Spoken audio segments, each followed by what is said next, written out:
Do us a big favor, take a moment to subscribe to the United Nations of Horror right here on YouTube, and don't forget to hit the bell so you never miss an update. Your support means the world to us. Thanks so much, and now, let's get on with the show.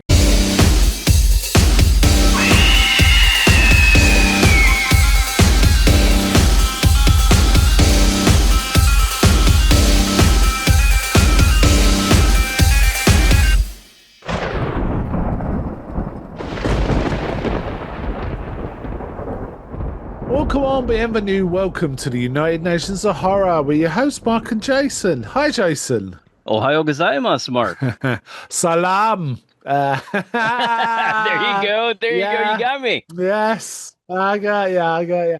Now, I specifically picked that because it's Arabic, a gesture of welcome.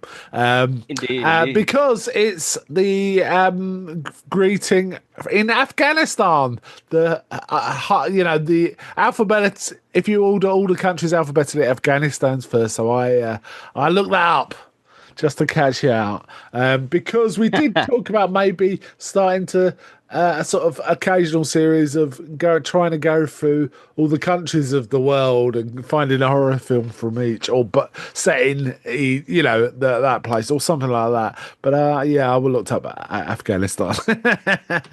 Perfect. And Arabic actually covers quite a lot of countries. So I was going to say, it's in many places. Yeah. It's a greeting of peace as well, I believe. Right? Yes, so it's like, I think it means something like peace upon you or something like that. Yeah. A nice word. It's a nice word. Anyway, right. So this is the start of a new series. We did a poll, didn't we? Asking what people might want us to try and cover in an occasional way. We're not like firmly committing saying every episode's going to be this, but we'll be doing these episodes reasonably frequently. And the winner of the poll was actually horror anthology movies. So we're going to be starting that. But second on the poll was horror films from different countries, which kind of also, it's not a bad idea. It will certainly be a much more diverse set of stuff we can talk about now and again, but that one will be way more occasional, I'd say. It's going to be tough to find horror films set in certain places. It's just the way it is. There's just not many horror films from certain countries. But yeah. Back in the early days of UNH, we covered quite a few international films, and we've kind of started doing that again a little bit. Yeah, we did it quite Japanese films, which was also a great horror anthology, right? Indeed. So we've already crossed quite a bit off the list. So we start with horror anthologies, and I looked up what was the first talkie horror anthology movie, and that was a British movie of all things called Dead of Night from 1945. This also got me thinking about what we can call this series, right? And I was trying to wrap my... we often go for references to horror movies, don't we? Like Such Sights and Children of the Old Dark House and things like that, right? It makes it fun, right? What I would suggest is Children of the Night, right? Listen to them. Children of the Night. What music they make. I like it, yeah. Yeah, a quote from Dracula, one of the earliest of horror movies, and still well remembered. But also, it basically means children. It's a contraction of Children of Dead of Night, as Dead of Night is the starting point for all talking horror anthologies. That it was the first one, and it kind of set the template in many respects. So, if it's all right with you, I'll just call this series Children of the Night. This is number one, right? Perfect. Yes, and this is interesting. I mean, I love horror anthology films, Mark. I should say that just before we get started. I can't think of a bad one. There's even the not well-made ones, there's always something interesting about them, right? You don't really get bored, Exactly. If you don't like the story, 20 minutes later, you've got a new one. Yes. And there's some tip-top ones. Even TV has kind of has got some great examples. For example, the Night Gallery pilot, which did have a cinematic release outside the US, is a great one. Trilogy of Terror, right, is probably one of the greatest TV movies. Absolutely. So, it's a good pedigree. Yeah. So I was thinking about this, and maybe we should do this chronologically, I was thinking. However, if we did it strictly chronologically, we have a spot from sort of 63 to 73 where it would just be a whole set of Amicus films, because Amicus really ran with this as an idea. So I was thinking we might break that up a bit. Maybe we could do the first Amicus, then jump to ones after the Amicus set, but then come back to Amicus now and again, because Amicus ones are great as well, right? But I love Amicus. We don't want to do 6 in a row. That's a bit too much. That might be a little much. yeah. But we can revisit him. Will be a lot of fun. So Dead of Night. Now this has got an interesting sort of backstory.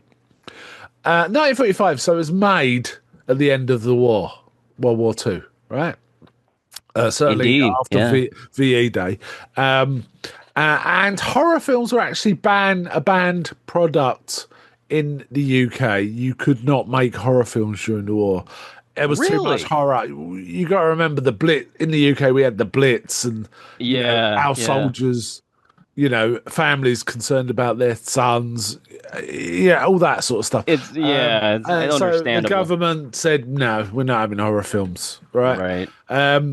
However, pretty much as soon as the war ended, Ealing Studios, much more famous for comedies and light comedy dramas, right, jumped on the bandwagon and decided to produce this Dead of Night.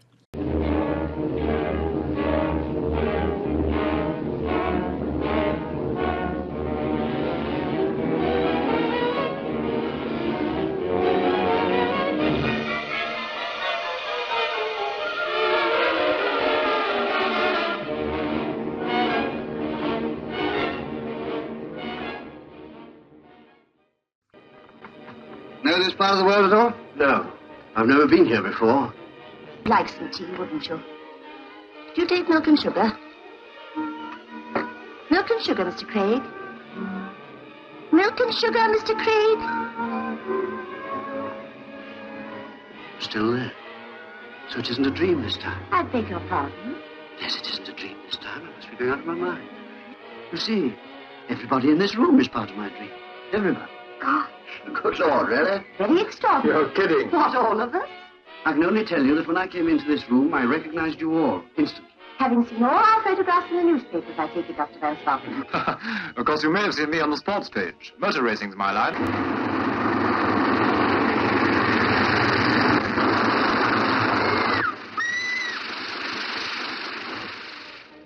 Now's my chance. I can't make it. I can't make it. Just room for one inside, sir.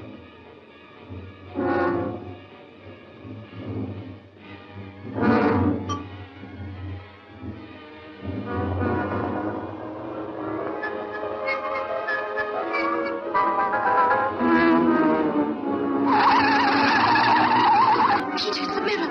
Mr. Rutherford told me about it, that's why I came back. It belonged to a man who was crippled, who accused his wife just as you're now accusing me. Maybe you must listen to me. You're sort of teamed up with him, aren't you? Him? My good man, think nothing of it. I'm just about through with that cheap ham anyway. Okay. Temper. You'll be sorry for this later, you know. Yes, I suppose I will.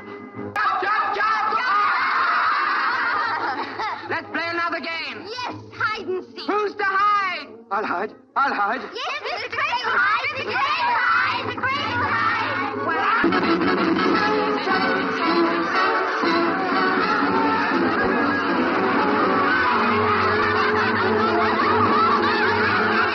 Just room for one more inside, sir.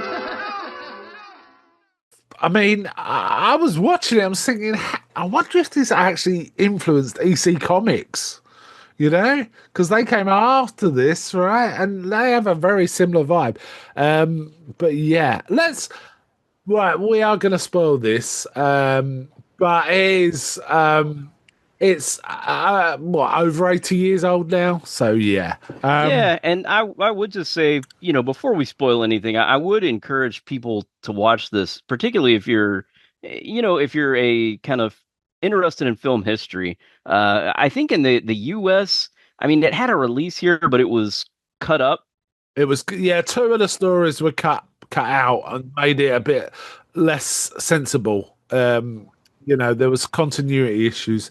It's very well regarded film though, by critics for sure. Yeah, and I think it deserves to be, but yeah, it's kind of not known in the US because until you mentioned this, Mark, I had not ever heard of this. Yeah. And I don't think too many people know about it in at least in America, to be honest. How about in the UK? Oh yeah, yeah. This is reasonably well known. It was much more well known when I was growing up. So the younger people would not kind of be aware of this unless they were a horror fan, right? It's not shown on the TV much, but it is now and again. But it's just, and it's kind of quaint. It's a very, very, very British film, isn't it? Very. It is. Yes. Almost to the point that it probably doesn't travel that well. Maybe I'm not really sure. The thing is, British culture is kind of well known throughout the world, so people would watch it and understand. Oh yeah, that's so British, right? And kind of be amused by that figure, rather than being, "What the hell's this?" I think. Yeah, exactly. Yeah, I think American audiences would enjoy it. Yeah. I think maybe the beginning it might maybe be a little bit slow for some Yeah. American audience members, Yeah. but at the same time, now a lot of people are accustomed to slow burn horror, and horror fans in particular don't mind it. So, maybe for your just average everyday, maybe I watch films a couple of times a year, it might not appeal to them as much as it would the kind of horror and film fan, but Yeah. I think for people in our circle, yeah, I think they would enjoy it. Yeah. So it is quite well rated, but we'll cut. Well, it's got a very high ratings on this, that, and the other, and a lot of critical, positive sort of comments on it. But we'll talk about that once we discuss the film, I think. And there's a few other really interesting things about what the film may have actually sort of precipitated outside of cinema as well. Okay, now there's five. I believe it's five stories and then an overarching story. Some of them are very, very short, right? Very brief, cursory. And a lot of the segments are directed by different directors. It's almost like it's not just an anthology film. It's like the product is just done by different directors. And I presume written different writers for each one. I don't really know. But yeah. So let's get into... so essentially, there's six elements. There's the overarching story, and then there's five sub stories within that, right? Some of them were cut out, as you say, in the American release, but we'll talk about those as we get to each story. Right. So, what did you think of the feel of the film and the cast? Would you think they were? It was kind of an old-fashioned acting style, wasn't it? It was very kind of. Theater-like, reminiscent which, of Universal kind of, 30s horror films to me. Yes, that's a good way to put it. Because those early Universal films, including like Dracula, they definitely kind of feel like stage plays in many respects. Yeah. And there's nothing wrong with that at all. It's just the way it was back then. Yeah, and a lot of... but I would say that a lot of 40s films... Oh, sorry, I was just saying, a lot of 40s films had this acting style as well. So it's not like this was exceptionally old-fashioned for the time. It's just... Yeah. It's just can catch you out watching it with modern eyes. That's all. Yeah, I kind of like it because it's so different. It's just... watching anything from the 30s through the 60s, well, maybe the 50s, kind of has this feel to it, and I kind of like it. It's Yeah, and it's quite unusual. It's different. It's weird because it's so unusual for Ealing Studios to do something like this. They are really a comedy and drama studio, and they're very successful at Yeah. that. But they went into this, which I had never heard of this studio before this yeah, they're film, to be honest. famous I don't think they're for. too well known outside of the UK, perhaps. I At least, agree. Yeah, not known in the US anyway. So this was very kind of researching this has been kind of an education for me a little bit. yeah, I think you're right. A lot of the Ealing Studios output, which is well regarded in the UK, I'm not sure it travels that well. There's things like, I don't know if you've heard of any of these films, The Lavender Hill Mob, Kind Hearts and Coronets, Whiskey Galore. No, well, it's No, because they're I'd very love to see UK. it, though. Yeah, they're very entertaining films. Kind Hearts and Coronets we could actually cover because it's got a psychopathy stroke horror adjacent thriller vibe to it, and it's got Alec Guinness playing multiple roles, all different members of the same family. Oh, cool. Who are kind of being knocked off one by a man who hates the family, but who's got good Wow. reason to, though. Right. But it's kind of a fun. It's a bit like the talented Mr. Ripley or something like that. You know, a psychopath on the loose, but it's played for laughs. It's very British. Very cool. Very British. Anyway, let's get back to this film. Yeah. So Yeah, I gotta just to mention. I feel like UK does just some of the best comedy in the world, so I probably love it. yeah, you may well do. I mean, Alec Guinness is sort of peerless. Anyway, getting back to this. So we see a man arrive in a car in a little to a cottage where he's been invited. But he starts talking. He's an architect, and this man wants to talk about renovations. But as soon as he walks into the room, everyone greets him in a very friendly way.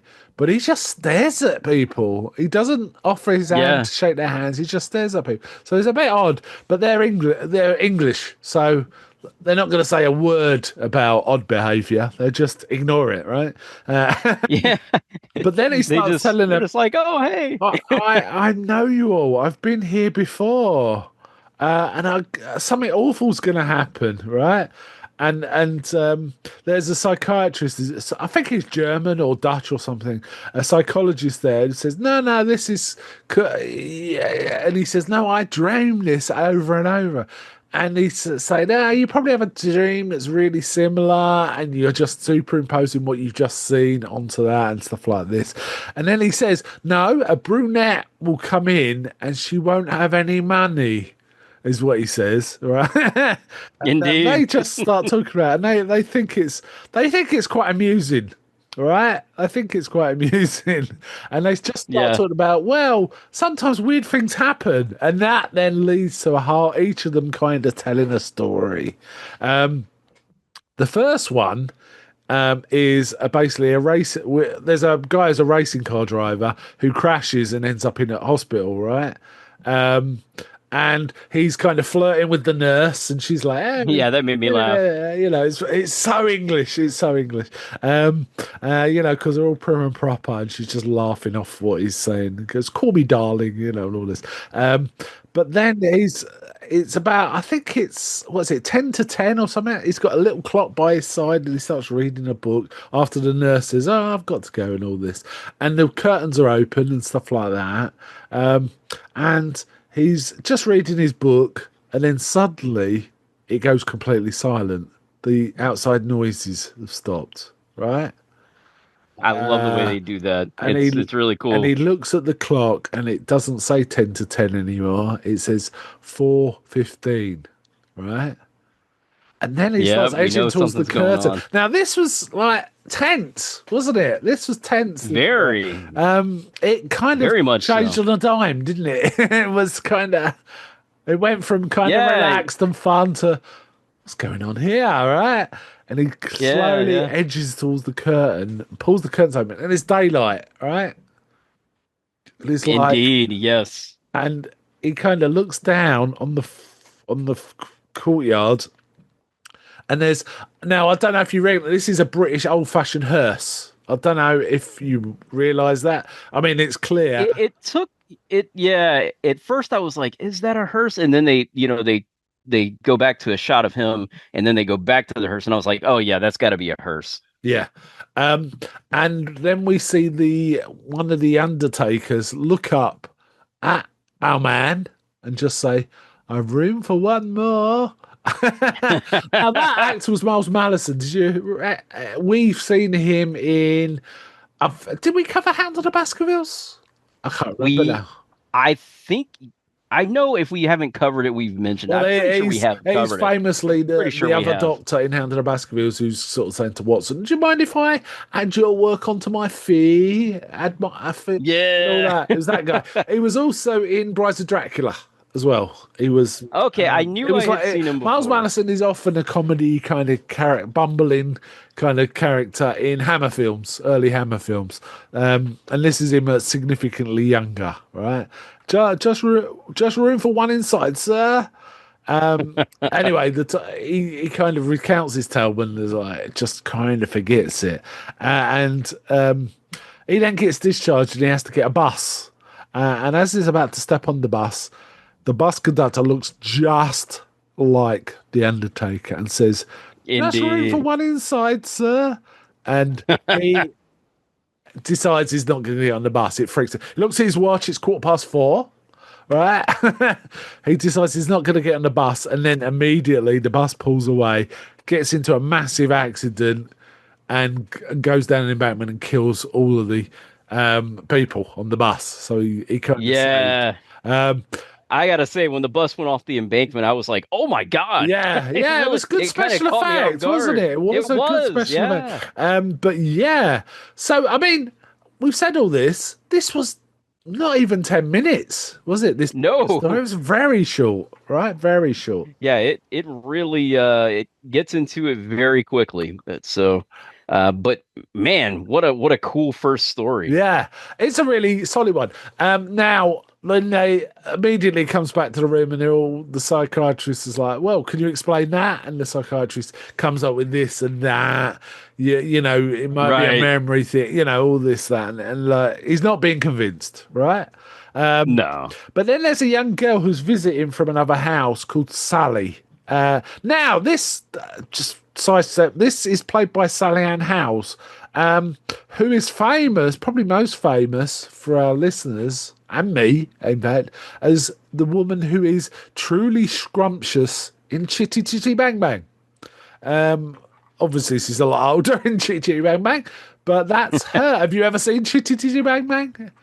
You know, I have not. I know very the name. British film, very entertaining film. I've heard it's that's one that I need to check out for sure. Oh, it's a lot of fun. It's a lot of fun. But she is terrific. It's truly scrumptious. Can really sing well and everything. But here she's like a teenager, right? Oh yeah. And then she starts telling the story. Now this is one of the segments that were cut out. To me, I do not understand why they cut this segment out. Because I thought it was short and effective, right? I don't understand absolutely.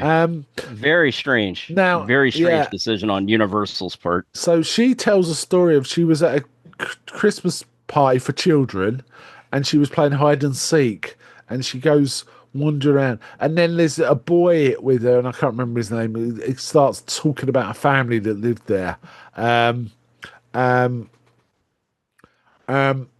Oh no, he finds her and he starts telling her there was a murder here, and all this. Anyway, she's still kind of hiding around this house. There's a kind of spooky old-fashioned manor house kind of thing, right? Old furniture, and she finds a weird little door, and she goes in, and there's a nursery there, and she is a little boy crying, and she goes and sits with him and tucks him in. And he's upset. He talks about his sister, doesn't he? He does, and things like that. And then when she comes back, she said, "I met a little boy, Francis." And the boy's like, "You're pulling my leg. You know the story, don't you?" Yeah. What? He goes, "Well, this is the murder here was a little boy murdered by his big sister." I think his stepsister, but his bigger sister, which is freaky, right? Indeed, yeah. Again, really short. Really short. Very, yeah. Um, Yeah, there's no real special effects here, but I like her reaction. She's just like really scared and just hugs the older woman, yeah. and starts weeping uncontrollably, like because she knows she's seen a ghost essentially. No special effects or anything, but pretty powerful nonetheless. And again, they throw it back to the psychologist who gives reasons, right? Indeed, yes. Yeah. They always have reasons. So, well, you can say what you like. It feels odd to me. It's all that. There's plenty of that going on during this film. So we're 2 stories in, and it's only like the first 20 minutes of the film, I'd say, at this point. It's an hour and 40 odd, this film, isn't it? So it's not like it's a short film. But it's weird that they cut this one out because A, it's very brief, and B, it's quite effective. Yeah, I see no reason for them to cut it out. No. Weird, very weird decision. Yeah. But it is setting up the film almost like, oh, well, we're going to have very short stories. But that's not true because there are some longer ones. Now, the third story features an actress who's quite famous in Britain, England, not famous anywhere else, called Googie Withers is the actress's name. She plays a character called Joan Cortland, who talks about when she arranged her and her fiance arranging the marriage. She's doing all this work to sort of arrange, and he's kind of, managed to duck it all, which is kind of usual, frankly. It's very true. She bought him a mirror. She went to this old antique shop and bought him this mirror. But when he looks in it, he can see a different room. And it's like a room with a fireplace and a 4-poster bed, and he can see it quite clearly. But it really bothers him. But she's saying, I can't see a thing, and it's all this. Now, this one does last a bit longer than the others. It's more like 20 minutes, I'd say, because it's like a to-do between them. They get married and they're decorating their new house, and there's this mirror. So he keeps seeing this other room. She's kind of perplexed by all this, but then it kind of settles down. He kind of doesn't see it anymore, so it's all fine. Then he starts again. She is kind of bothered, so she actually just happens to. He even describes to her, I can see a 4-poster bed, and at the top of the posts there's like grapevines, and you can see the carved grapes and stuff like that, right? So yeah. And the actor's playing this really well. He's kind of looking very troubled, right? Very troubled. Oh, yeah. She's much more breezy and relaxed, because she's not seeing these things.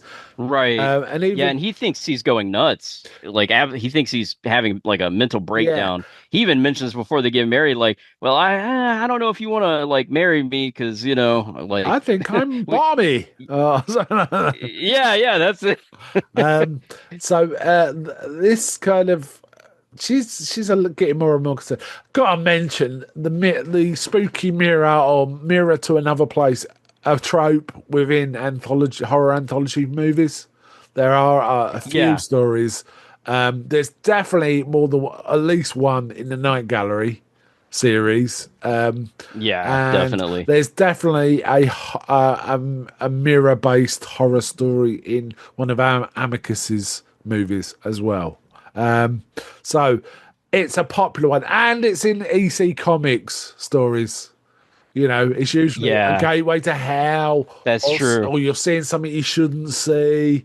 Things like that, right? And this is a precursor to all of that, this particular story, right? And it's really a cool idea, Yeah. But it's I'd never seen it done, I guess, in this early of a film. But a cool special effect when he's looking in the mirror, Seeing a completely different room, then looking around the room. Which is nice and bright and, breezy and modern. And then he looks into this other room, which is old-fashioned, dark. Right. There's a roaring fireplace. You can tell it's like Victorian rather than modern, right? It's kind of like that, right? Exactly. Yeah. Really neat, especially considering, 1940s. Yeah. That's pretty wild. Yeah. So Joan happens to walk past the shop where she got the mirror, and she sees this four-poster bed that matches the description her husband gave her. She goes in and says, Indeed. "This bed, where did you acquire it?" He goes, "There's a funny story here." And he says, "It's Eva Bercy asks, is the mirror satisfactory?" And all this. She said, "Yes." And then she asks about the bed. He goes, "There's a funny story here. This is part of the same lot as where I got the mirror." And there's a dark, rather sinister tale about that. And he starts telling about a man in the 19th century who was a real sportsman and a rider, but got into an accident, which meant he was kind of incapacitated and somewhat bedridden. He couldn't move very far from his bed. And he had all this energy and couldn't move around, and it turned inwards, and he just got bitter and really angry at his wife, started accusing her of infidelity and stuff like that, right? And in the end, he strangled her and then stood in front of the mirror and cut his own throat. That's how the story I was started. like, Whoa! man, Whoa! not something you want to hear about your furniture, Yeah. So her husband, when she gets home, her husband's like really dark and frowning and this, and "I know where you've been, you think you can fool me, you got another man," and all this sort of stuff. And she goes, no, it's the mirror. The mirror's making you like this. And he's going, "What are you talking about?" Anyway, he starts trying to strangle her, right? Yeah, he really goes after her. But she manages to grab something, an ornament, and throw it at the mirror and smash it, which instantly breaks the spell. Right. And she's standing there and she's saying, "Are you okay?" And he's like, "Peter, are you all right?" All this. He goes, what's going on?" "Yeah, I think the mirror you got me's broken." And she immediately goes over it and basically destroys what's left of it, because he's saying, "Maybe we can get it fixed." And she just destroys it. Goes, "That's all rotten wood. It's fine." And then goes back. So she has told that story. Really good one, this one, right? Another good one. Yeah, I really like this one a lot. Solid one. A lot longer. We're more like 20 odd minutes for this one. More like you're used to in anthology films. Much more. Good pacing. Yeah. A lot of character development between the two characters. Just really well done. Like I said, well acted. Yeah, and great acting. Yeah, and Googie was very elegant. In fact, everyone's kind of elegant in this, aren't they? In their own way. Absolutely. Yes. So that one does feel much more like the sort of things we will be getting from Amicus and such like, and the Night Gallery a bit later on, and EC Comics much more so. Okay, then we come now. This fourth one is more like a story someone's heard rather than something that's happened to someone. So. And this one was cut from the American. I could kind of see why it might have been cut, because it doesn't feel coherent with the rest are about individuals experiencing weird things. This is right. I heard this story, right? Explain this. Absolutely. Yeah. And in essence, apparently, I didn't know this, there's two kind of bumbling guys in the Hitchcock film A Lady Vanishes, right? Who are sort of obsessed with sport, played by different actors, different characters. And this was kind of riffing on that vibe, because they were very popular characters in that movie. So they got two other actors playing two other characters who were kind of obsessed with golf. Right, and apparently these two actors went on to appear in several films, just doing that shtick. Right, doing that. That's wild. Sportsman, obsessed with golf, kind of. Now, isn't scary in any way. No, not at all. And it does kind of feel out of place. So I can sort of understand it being cut a little bit, but still, it's a shame that they cut anything. Yeah. I mean, I hate it when they do that. Basically, cutting anything. Yeah, it's like, don't do it. Just don't do it. Just don't. Now, do this one, while it's not scary, it's kind of fun, and it's very British comedy again from the 40s. It's of its time in terms of whether you'll find it funny or not. I like it. I think it's quite amusing. It's very lightweight, and it's kind of just silly. It's basically two golfers are both fall in love with the same woman, and they can't figure out how they can possibly decide who gets to marry her. And they Right. decide it's going to come down to a round of golf. The winner of a round of golf gets a hand. Go figure. And they're like, and the woman's even, oh, yes, what a great idea. She does not care which one she marries. No, she really doesn't. And she's happy with the result. And they do. Yeah. It's George Parrott and Larry Potter. George Parrott. Now, it isn't that obvious from the film. It's kind of hinting it, but Parrott actually undercounts on the last hole how many strokes he took because he's saying, I took 2 to get to the green. He goes, no one's ever taken 2. And he goes, well, I did. And the caddy backs him up, but it looks a bit suspicious. However, so it all comes down to the last hole because they're tied. One goes ahead, then the other goes ahead as they're going around the 17. And then they're tied, but this Parrott guy lies about how many shots it took for the last. Right. So, and Potter loses. So Parrott wins, knows he's going to get the woman. Potter loses. He goes, oh, excuse me, and just wanders off and walks into the lake, drowns himself. And we see a comedy hat floating on the water while bubbles are coming up. It's like it's played for comedy. Yeah.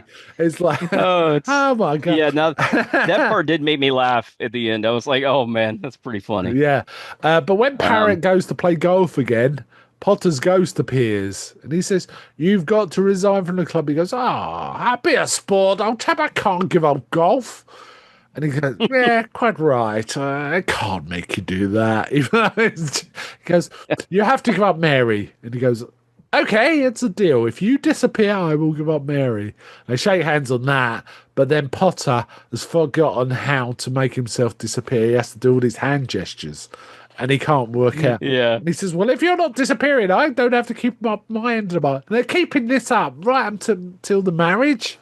And in fact, we see the marriage and the ghost standing next to the groom as they come out and the confetti's flying, and he's still bothering him. And he goes, I can't leave. I have to be 6 foot from you at all times. And he goes, really? On his wedding night, he's going, really? And he goes, I'll try. And then he goes, well, okay, you wait here. I am going to see Mary. And as he walks off, Potter disappears. So he thinks he's figured out the spell. So he goes into Mary, but then Potter reappears immediately because he's more than 6 foot away from the other fella. And they can't figure it out. And they're kind of going through these hand gestures. And as ultimately, Parrott accidentally comes across the disappearing spell movements and disappears, which leaves Potter. And meanwhile, Mary's like, oh, come to bed.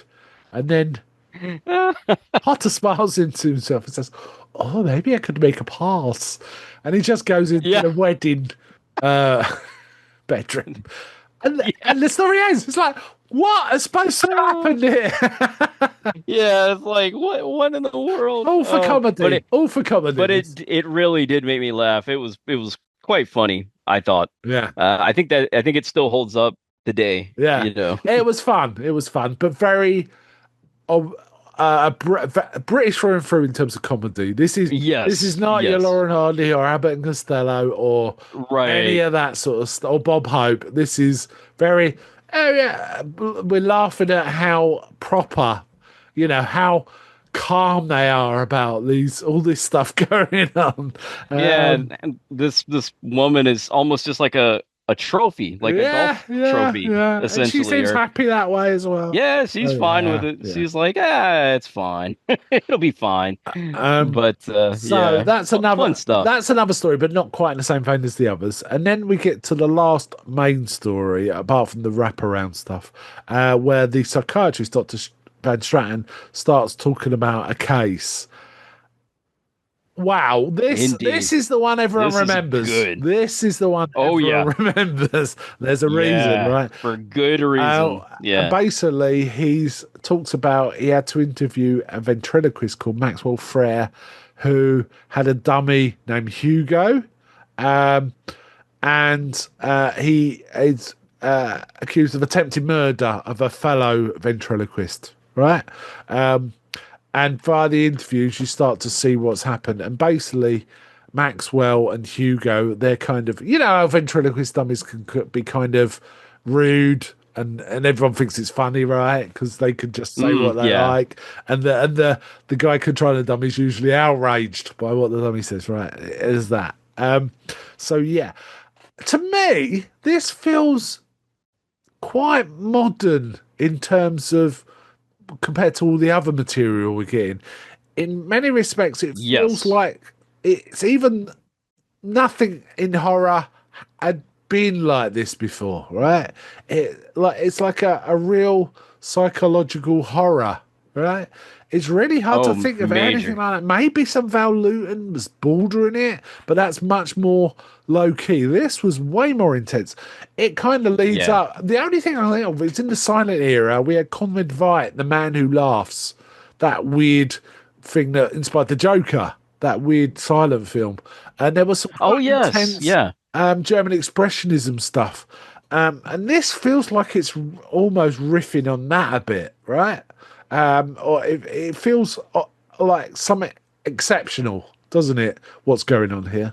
To me, it really feels like 20 years ahead of its time almost. I mean, like this would go on, like this obviously went on influence a lot of things. Yeah, like, Psycho. There's a specific... Psycho feels similar, right? The way Anthony Perkins talks about his mother and things like that. Sorry, go on. You were going to specifically. And well, specifically, there's an episode of Twilight Zone that I think, like, it's very obvious was influenced by this. Yeah, with Burgess Meredith, right? And his agent says, just put down the dummy for 20 Indeed. That's all I want you to do. Yeah.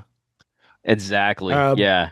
I mean, so like crazy how far ahead of its time this was. Yeah. And I mean, just the way it's shot too. And like from a technical standpoint, the acting is great. Like I mentioned, like we both mentioned earlier that it feels sort of like a stage play. To me, this does not feel like a stage play. No, we're getting close-ups. We're getting a properly wild-eyed, sweaty Michael Edgrave. Usually plays much calmer, much more likable characters, right?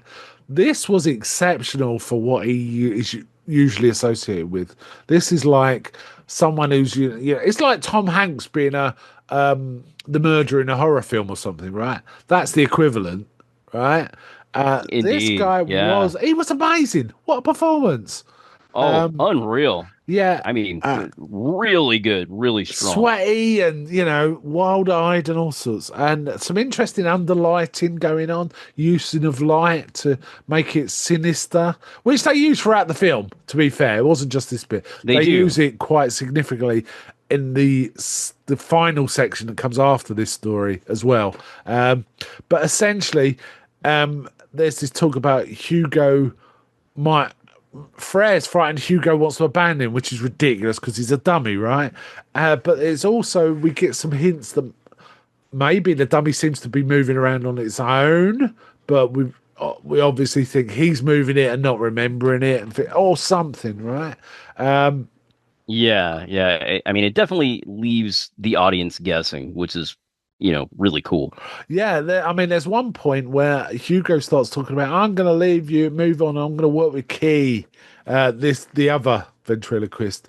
And Frere puts his hand over Hugo's mouth, and Hugo bites him, even draws blood. So, it has bite marks. Anyone observing this is like, this is madness. What's going on?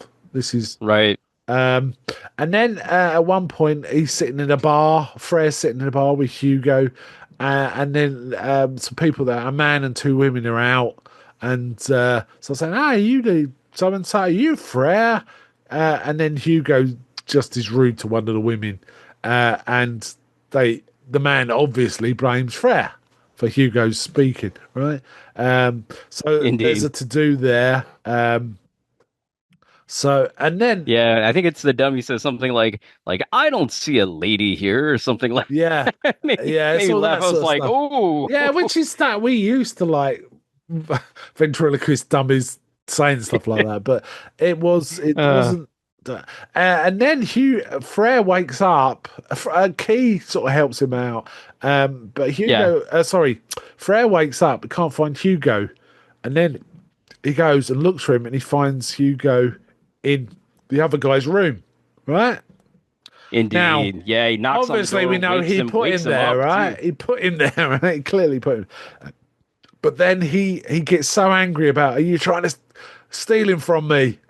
He actually shoots Key, the other ventriloquist, not dead, but shoots him in the arm. And then this is where this is where the psychiatrist has been called in to talk it through. Right. And Frere's like, why don't you let me have Hugo? Maybe he can tell you what happened. The psychiatrist's like, yeah, all right, let's do that, right? But then there's a big, and it's really is in a cell. He's like mad-eyed, and he gets really mad with the dummy, doesn't he? And he starts, then he throws it on the floor and starts like stamping on his head, smashing up his head. And then we see him, he's been committed. The psychiatrist sort of declares that he's insane. He's committed. Right. And they go and visit him in the psychiatrist. And I think Key, with his arm in a sling, goes and visits Frere. And Frere's just looking at him with an open mouth, like a weird grin. But we hear the voice of the Hugo. I've been waiting for you. Or something like that. But the thing is, his mouth's not moving. So, it's a ventriloquist. So that's what you'd expect. But, Yeah. And then he's just gone. We come back. Mad. And the Van Stratton's like, so that's the story. I bet some of you think the dummy somehow was animate and wasn't just a dummy. But I assure you, all of this. So they're like, So we're getting near the end of the film now. What a story for that one, though. What a story. Like, it's unbelievable. And I mean, really the way they do it is you sort of do wonder if the dummy is sort of like like Chucky, yeah. It's wild. I did actually I did post about when we were covering this. I said we're back to killer dolls. We're back to dolls. Right. We can't get away from them. We can't get away from the dolls. I mean, this is peak anthology story type. This is probably one of the best we're ever going to see, I suspect. Though I know it's early days. We'll see about that, right? Right. But yeah, it's the one that sticks in the mind. I haven't seen this film before this recording, before watching for this recording, in about 40 years. Still remember the dummy stuff. Oh, well. Now that's how you know it's really good cinema. I also remember the golfer stuff, bizarrely, right? Those are the two things that I can see that, because the comedy is very distinctive. But when you have really good cinema, it really does stick in your head. And I mean, I forget so many movies. I'm like, did I watch that? But the good stuff, man, you really remember it. Yeah.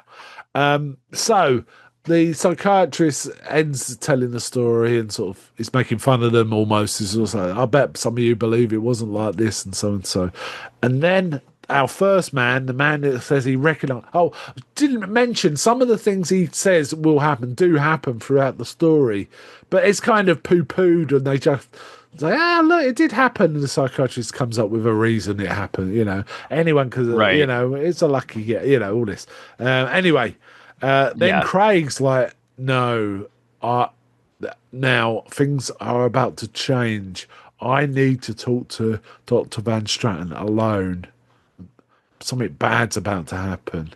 And the psychiatrist says, yes, let's let him talk. Because he can see there's some problem going on.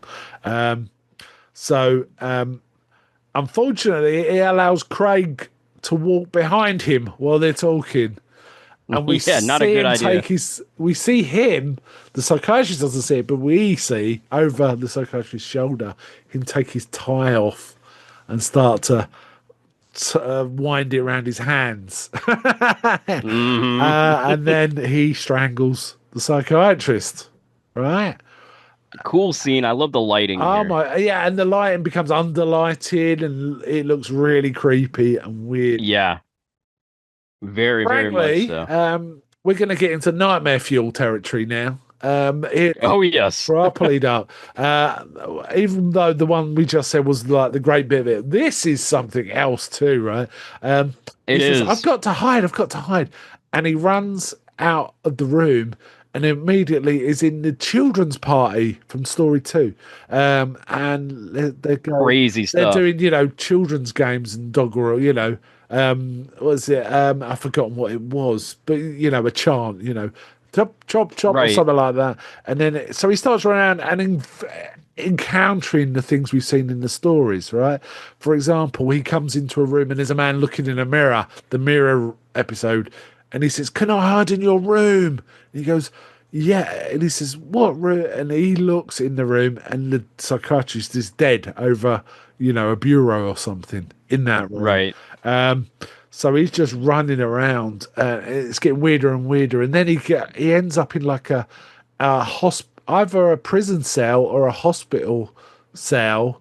And all these people are like, "Oh no, he's on the floor." And there's people surrounding him with really intense makeup on. It reminded me a bit of Oh, yeah, Carnival of yeah. Souls, which came a lot later. It's kind of like Oh, that's a good comparison. Yeah. I wonder if Carnival of Souls was inspired a bit by this. I don't know. Yeah, it could be. Um, It definitely could be. but then But it's in a cell, and Hugo the dummy is sitting in the chair looking at him and starts talking, right? And he's just lying there, and the dummy stands up and walks towards him slowly, and then grabs him around the neck and starts strangling. What a nightmare that was! holy crap, amazing. And then as he's being strangled, he kind of can hear a bell, and he wakes up and he's in bed dreaming, right? And his wife's saying, "Oh, you're having a dream. There's a call for you." And he goes, "Okay." And he picks up the phone. He goes, "Hello, it's Mr. Foley, the man who, at the beginning, who had invited him to this house. I wondered, could you come Right. to my house? I wanted to consider some renovations." And we seemed, perfectly sensibly say, "Oh, yes, that will be fine." And then he gets a look of, "No, this isn't right," on his face, right? Right. But he sort of shakes it off. He goes and gets ready. And the next thing is we see him driving up towards the house, and we get the end credits. Oh man. So it's a great circular stuff. story. A circular story. Yes. Probably one of the first circular stories, I'd say. Indeed. There's not many. There's not that many films that do that, but this one does. So Oh there we man. go. We've gone through the Great hearse stuff. driver, the Christmas party, the haunted mirror, the golfer's story, and the ventriloquist dummy. Yeah. Some of them were based on existing Wow. short stories, and some were just or based on things that happened. And so it was like a mix of what inspired it. But I mean, it must have been a bit confusing. For example, cutting the girl's story out, the Christmas party one, that appears in the finale, so that would have made no sense. Oh yeah, to American audiences, they would have been like, "What is going on here? Why is he at this party?" But Yeah, the golf is much more disposable in that respect. But yes. yeah, yeah. So, What a film! the older film. Did you like it? I did, yeah, and it is of its time, but I think that you particularly again if you really love film and like we do, and you can kind of see what's been influenced by it, and I think that makes it even cooler.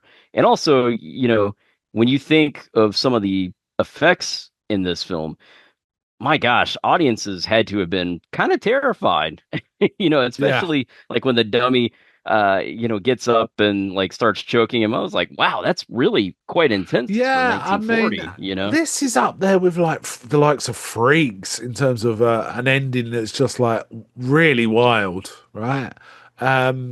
Great stuff. I know Universal always ended with the castle blowing up, but the likes of, say, Freaks or even things like Black Cat, that was kind of curtailed when the Hays Code came in. so it got a bit less insane. Pre Hays Code, there was some really mad and Island of Lost Souls, Freaks. Oh yeah, that's a good Black one. Cat, things like that, right? Yeah. Even the old Dark House. But this, Most Dangerous Game, and so on. But this was really something very unusual British film. This really Yeah, unusual. very distinctive for sure. Yeah, and they never Alien didn't go back to this. I don't think they ever tried horror again. But what a success, right? What a success. Oh man, I was just reading here. Unbelievable. Apparently, you can get a Blu-ray copy from North America, which is a new 4K restoration. I'd love to see Yeah, that. because there were some great shots in this. The black There and really white are, and pops so much. yeah, there's still something about black and white film that I love. I mean, I appreciate color film as well, Yeah. but man, like the way they can use lighting in black and white film, the so shadow, great. right? Shadow, yeah. I mean, film noir Yeah. basically lives and dies on that, right? It does, yeah. And I mean, I love film noir, obviously. So, Yeah. and I haven't seen them all. There's so many film noirs. Yeah, but some of them are great, some are not. But yes, they're all kind of absolutely. interesting, right? They're all kind of interesting. Yeah. Um, Yeah, I think Twilight Zone had to have been real influenced by this as well. Well, We mentioned Amicus as Twilight Zone well. earlier. The Twilight Zone, Amicus, yeah. Night Gallery.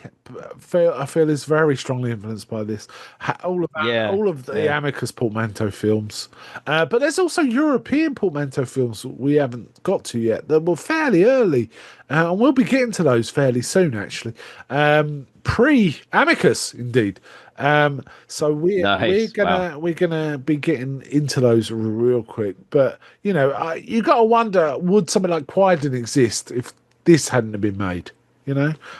Probably not. Who knows? I mean, yeah, like you say, who knows? But I think that kind of throughout history, storytelling is everything is influenced by something else typically, and this is kind of the start in many respects, right? Yeah, it introduces all sorts of things. The portmanteau structure, a circular film. That's actually, of all the genres, that happens most in probably horror. That kind of circularity, quite a lot in sci-fi as well, I guess. But horror, it says here, for example, the film Triangle, which is a great film. I don't know if you've ever seen it. That has a circular structure that was inspired somewhat by Dead of Night. Okay, I've not seen that. Yeah, let's talk about something that blew my mind when I read it. Right, get this: the circular plot. This is from Wikipedia. The circular plot of Dead of Night inspired Fred Hoyle's steady-state model of the universe, developed in 1948. Three physicists saw the film and then said, "What if the universe is like this?" And then they started discussing it. And as they tried to reject the ideas, they realised they couldn't, based on existing data. So this film inspired physicists, a certain theory in physics. How about that? Oh, that's wild. Yeah. That's really cool. Yes, so that is something. And I also feel like it may have inspired things like Anthony Perkins and things like that. Certainly there is a film that's basically a full-length version of that the ventriloquist dummy story called Magic with Anthony Hopkins. Really good film. Burgess Meredith is in that as well. Oh, wow. It's a really good film. That's great. To try and watch. And there is a whole section where just put the dummy down for an hour and then I'll know that you're all okay. And we see Anthony Hopkins start off all like, oh, this is ridiculous. And as the time goes on, you see him start to sweat. Anthony Hopkins can somehow make himself sweat for his acting, right? Yeah. But yes. I could also talk about who else like this. Should we do that? Should I talk about that a bit? And then we'll talk about how we rate the film? Yeah, sounds great. Okay. This is again from Wikipedia. This is a few critical response. A lot of people picked up that the ventriloquist dummy section was the strongest story of these. Yeah. Some reviews actually really like the golfing stuff. Thought it was kind of fun. And they thought there was exceptionally good editing and delivery. So let me see. Leslie Halliwell, famous British critic of the time, gives it 4 out of 4 stars and says chillingly successful and influential compendium of the macabre, especially effective in its low-key handling of the Lincoln sequence and its circular ending. Pauline Kael, infamously difficult critic to please from the New York Times, really enjoys this film as well. She says Michael Redgrave plays a schizophrenic ventriloquist tormented by his dummy, and his overpowering performance, a small work of art, lifts this 5-part English production above the elegant, sophisticated entertainment it aspired to be. So yes, high praise. She also discusses the fact that each of the stories accumulate, and then at the climax where they kind of inject into it, it becomes an encompassing ghost story. Yes. Yeah. Moulton gave it 4 out of 4. Rotten Tomatoes is based on 48 reviews. It has 96%.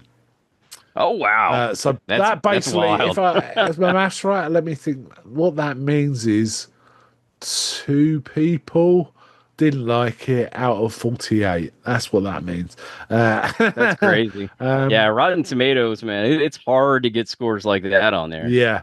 In Time Out, they asked basically people in the genre, directors, actors, critics, for their top 5 horror films, right? A massive list of people. And out of that, they drew out a top 100. Dead or Night placed 35 out of the top 100 horror films ever made. Wow. Scorsese, this is on his list. 5th, he's listed 11 scariest horror films of all time, and this is number 5. Oh, wow. Now that's high up on the list. So there's a lot of people in the business of like this film. Now, I suspect a lot of this is from older days. If you were to do a more recent thing, this may well have disappeared or, dropping down the ratings because it's not that well seen. Which is kind of a shame, I mean, it deserves to be seen for sure. And it is a thing of its time. And when I use that, it's not euphemism saying that he uses outdated language or sort of slurs that we wouldn't use. It's none of that. It's not talking about that. It's just the mannerisms are from the 40s and they're English, right? So yeah, and there's nothing wrong with it. I think it makes it quite. It's got a charming feel, isn't it? It's quite charming. Yes, very well said, Mark. Very charming, and that's kind of what I feel about most older films. In many ways, I like to look at them from a historical aspect because every film is of its time, and there's nothing wrong with that at all. If you watch something from the 80s, like Chucky, like we've covered, those films, or Child's Play, I should say, those films are of their time. And same with the 90s and early 2000s and so on and so forth, Right. So, yes, yeah, indeed. And a lot of American 40s films are kind of charming in the same way. They're very well spoken, characters very well dressed, always a suit or a really nice dress and a nice hairstyle. Always, right? Always. So I love that old style, man. I love my t-shirts and shorts, but I always watch these old films and I think, man, I need to dress better, Yeah, I was trying to figure out if this film was inspired by earlier films, and I can see, for example, if you watch Bob Hope's Cat and the Canary from I think the late 30s, there's the end section of that is also quite, underlit and shadow and all sorts. And it's got a similar look, So I guess some of this was inspired by earlier horror. It must have been. Some of this was certainly inspired by earlier. And indeed, James Whale was kind of doing some of this kind of stuff in The Old Dark House and Bride of Frankenstein, right? So, definitely. There was some inspiration. But the central thing really is Michael Redgrave's performance as Max Fair. That is kind of takes it off the charts almost in many respects. I agree. I very much agree. Yeah. So what a film. What a film. It kind of I mean, it starts off and it feels very quaint, and you think, I'm not you. I mean, did you feel like this isn't going to be particularly scary, is it, or anything I like that? did, yeah. But I really did. the But first, it builds, yeah. which is great, you know? To be honest, the first time I detected, oh no, this is going to be a little more scary, is that first one, the hearse one, where the curtains and everything goes still, and he's creeping towards the curtains that are drawn. That was pretty good. Ah, That was yes, pretty good. Then yes. it kind of dilutes down a little by some of the other stories. The mirror one was pretty solid. Well, apart, I assume the ventriloquist one was your favourite of all of them. It was. Yeah. Yeah, it's hard to Yeah. pick any. I mean, I enjoyed all of them. What was your Even second? the golf one. Yeah, what did you like best second? If you know what I mean. What comes up? I think I'd have to go with the mirror story. How Yeah, about you, it was Mark? very solid. I agree. The thing is, I will say, the golf one was the one I remembered, as well as what, from watching it 40 years ago or something. Right. It was the golf one I remembered.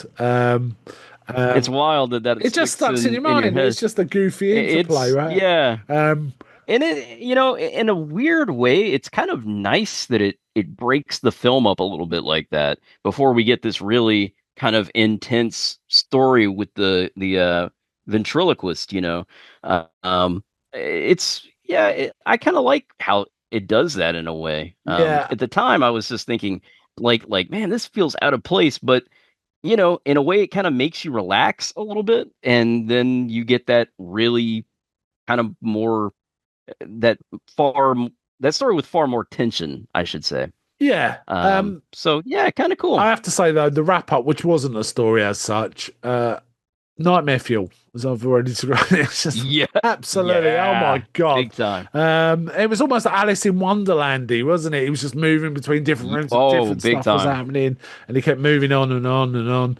It reminded me a bit of like Hitchcock's Vertigo or something like that, right? Where it's just something weird. Oh, Vertigo. That's a good callback. Yeah. I mean, that came way after this, so you know. Yeah, that was what, 60s? Vertigo was 60s, I think. 56, I think. Something 50. Okay. but after Yeah. 10 plus years after this.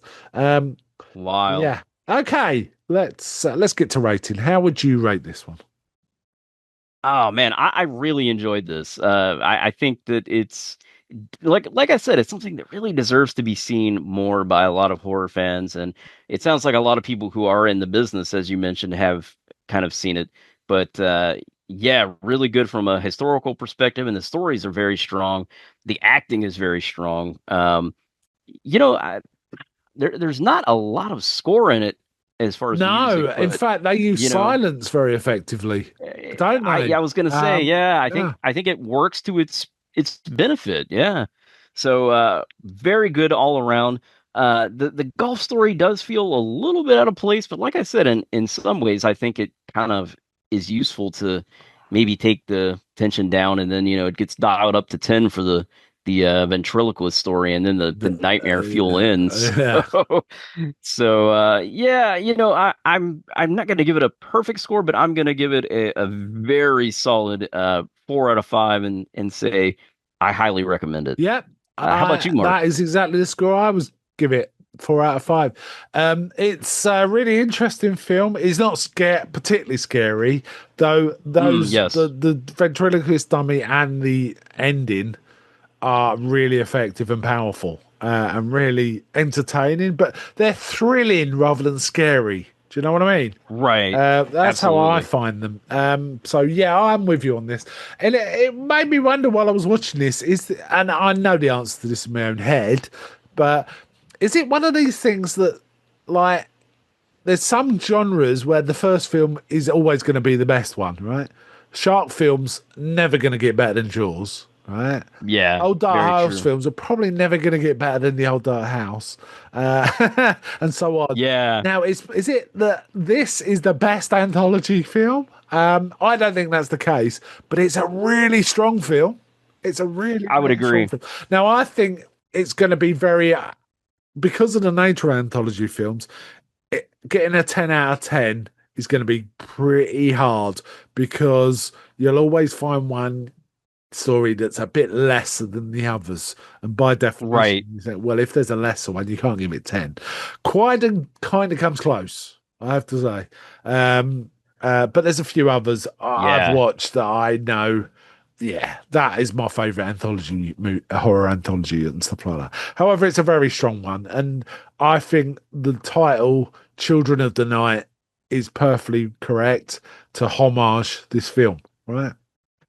Oh, Pay absolutely. homage to this film. Yeah, so I'm really glad you enjoyed it. I was wondering because I was watching it thinking, not sure this will travel. I'm not sure. The thing is, it's both culturally different and time. You know, it's a completely different era. And when you can kind of span that, I'm happy with American culture because I've seen so many American films.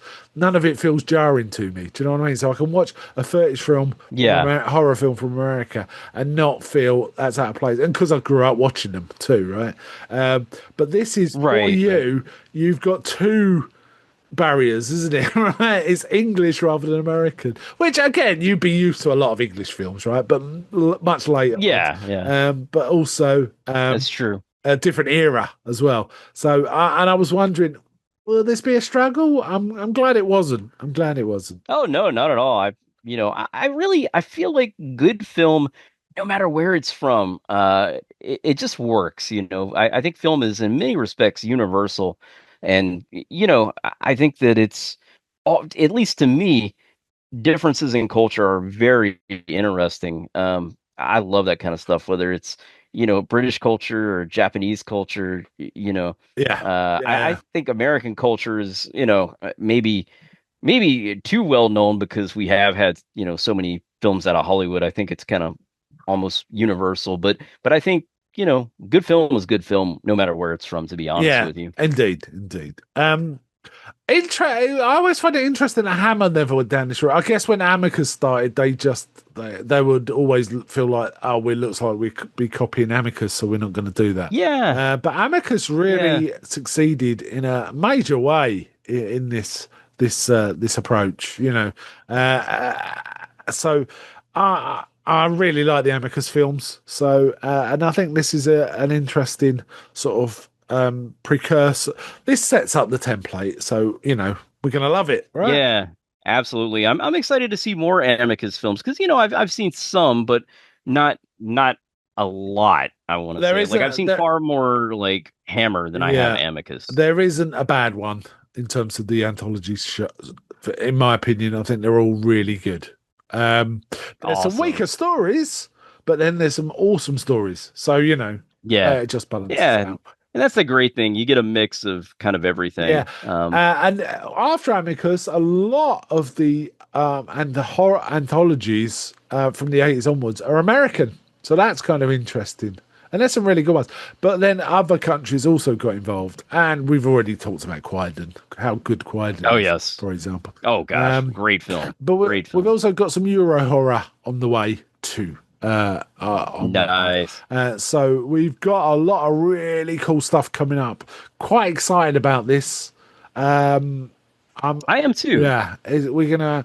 And the thing is, it's so easy to talk about because you talk about a few different short stories, and you can talk about the performances and so on. But yeah, this cast in this was pretty solid. I really enjoyed it immensely in many ways.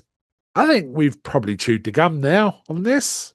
Yeah, I think so. Man, this has been a lot of fun, Mark. And like you say, I'm very excited to start this new Children of the Night series. What music they make. What the music they make. Well, Mark, thanks to you. Thanks very much.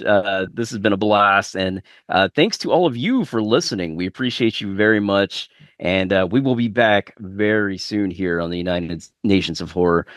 Come join us on Facebook. One of us.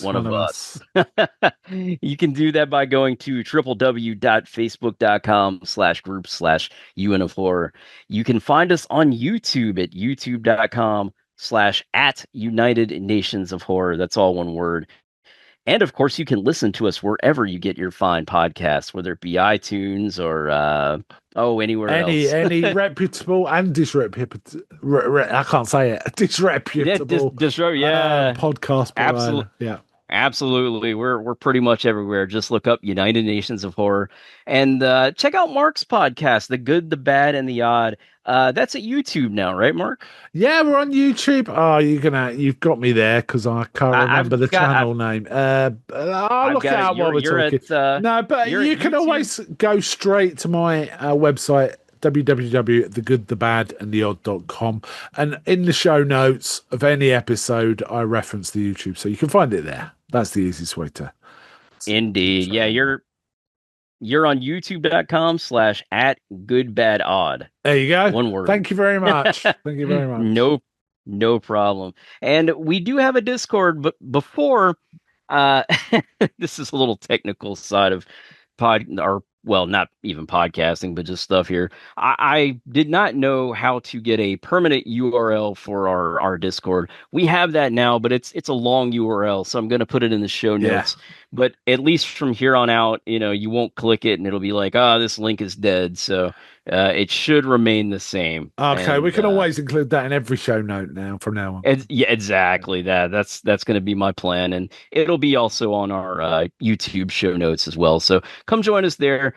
We're definitely going to be watching some films here soon. I'm going to get with you, Mark, on this, and we'll kind of put together a list of films and times and all that. And I think it's going to be a lot of fun. It's really. I really enjoy just watching films with other people because, it's fun, even if you're just in a chat as it goes along. It's fun, and you've got your popcorn, your soda, and just nice to interact with other horror fans who love the genre. So we'll be talking about that more in future podcasts. And, of course, I'll post on our Facebook group as well. So, with all that, bye from me. Bye from me. And we'll see you back right here next time on the United Nations of Horror. The United Nations of Horror is a podcast about all things horror. From thrillers of yesteryear to today's modern horror, we are here to present fun and intelligent conversation about the genre films we love. Join us and please help spread the word about the United Nations of Horror podcast and videocast to horror fans across the globe. Find the podcast on all fine podcasting services. Join us on Facebook by simply going to facebook.com and entering in United Nations of Horror. You can also find us on YouTube by going to youtube.com and searching for United Nations of Horror podcast.